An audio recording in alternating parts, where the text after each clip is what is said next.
at the Great Harmony Bridge in the heart of Greenleaf Valley. There stood a grand old library that had fallen into disrepair. Books were piled haphazardly, the garden outside was overrun with weeds, and the beautiful stone bridge connecting the library to the meadow had crumbled in last spring's flood. The animals of the valley had grown apart, the bunnies, badgers, birds, and foxes all kept to themselves, each blaming others for the valley's troubles.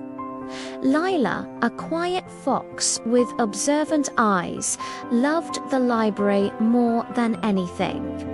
She would sneak in to read about engineering, gardening, and faraway places, dreaming of a better Greenleaf.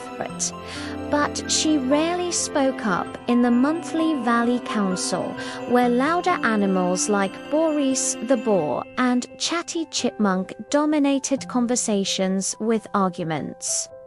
One evening, as Lila watched the sunset from the broken bridge, she saw 3 young animals looking equally sad. Samson, a strong but uncertain badger. Maya, a creative rabbit who felt ignored. And Leo, a small lion cub who'd moved to the valley, but remained shy, his voice barely a whisper. "Everything's broken," Samson muttered, kicking a stone into the river. Lila took a deep breath, her first act of courage.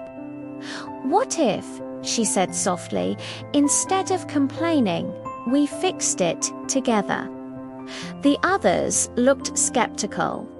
"The council never agrees on anything," Maya sighed. "Maybe," said Lila, "the council isn't the only place where change happens." The library turnaround, Lila started where she felt most at home.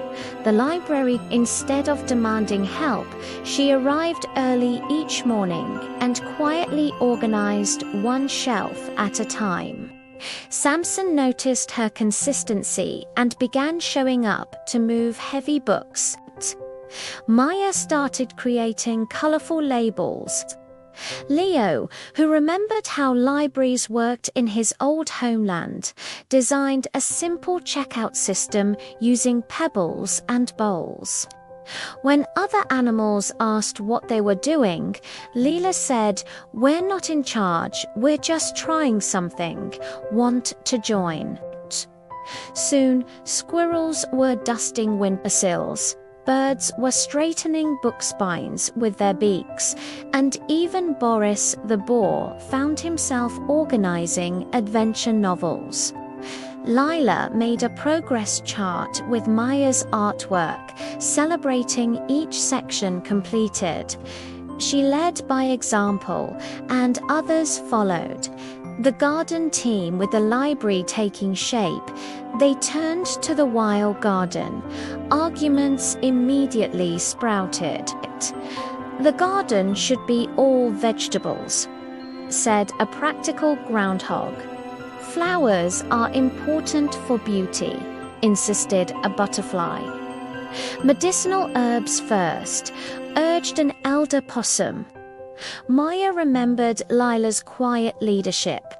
She created a garden vision board on a large piece of bark, with sections for everyone's ideas. "What if," she suggested, "we plant in companion groups, vegetables in the sunny center, flowers along the edges to attract pollinators, and herbs in the shaded corners?" Lila nodded. "And let's ask the bees and butterflies what flowers they need most." This act of listening first to even the smallest creatures changed the conversation. They designed a garden that served everyone. The puzzle bridge, the broken bridge, was their biggest challenge. The council had debated it for months with no plan. Leo had been studying the old bridge remains and noticed why it failed. The foundation stones were uneven. At the next meeting, as the usual arguments began, Leo's paw shook as he stood. He placed his careful drawings on the table. "I've been observing," he whispered. The council fell silent, leaning in to hear. The old bridge failed because each family built their section differently. What if we build one bridge with each species doing what they do best? He showed how badgers could dig firm foundations, beavers could shape wood, birds could scout for the strongest vines, and foxes, with their good balance, could direct placement. For the first time, the council wasn't arguing, they were nodding. Combining strengths, the real test came during construction. Boris, the boar, insisted his way of piling stones was fastest. Samson the Badger disagreed. Tensions rose until Lila stepped in. "What if," she said calmly, "we combine Boris's speedy technique with Samson's careful foundation plan? Speed plus strength equals a better bridge." She stayed positive, reminding everyone of their progress. When a rainstorm washed away some early work, Lila didn't blame anyone. Instead, she said, "Now we know where the weak spot is. Let's fix it together." She took responsibility for not anticipating the weather, though it wasn't really her fault, and this made others willing to admit their own mistakes. The moon base inspiration as the bridge neared completion. The young animals faced one last problem. The design looked functional but clumsy, like separate projects mashed together. Maya gathered everyone. "Remember the stories about moon bases?" she asked. "Astronauts combine all their best ideas into one brilliant design. Let's do that." They took Boris's sturdy arches, Samson's deep pilings, the birds' lightweight vine weaving, and Lila's balance-focused walkway, blending them into something entirely new. They even added a library book nook halfway across, inspired by their first success. When the Harmony Bridge was finished, it wasn't just a crossing. It was a gathering place with reading corners, garden views, and sturdy craftsmanship. More importantly, the animals of Greenleaf had learned to work together. The Valley Council meeting at the next full moon. The Valley Council met on the new bridge. To everyone's surprise, Lila, Maya, Leo, and Samson didn't sit at the front. They sat among their neighbors. When the elder owl asked who should lead the next project restoring the old waterfall, the animals did not point to one hero. Instead, they formed teams based on what they'd learned.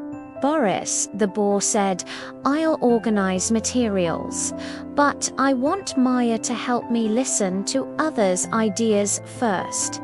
Chatty Chipmunk volunteered to document the process, like Leo's careful drawings. Samson offered to train younger badgers in foundation work, and Lila.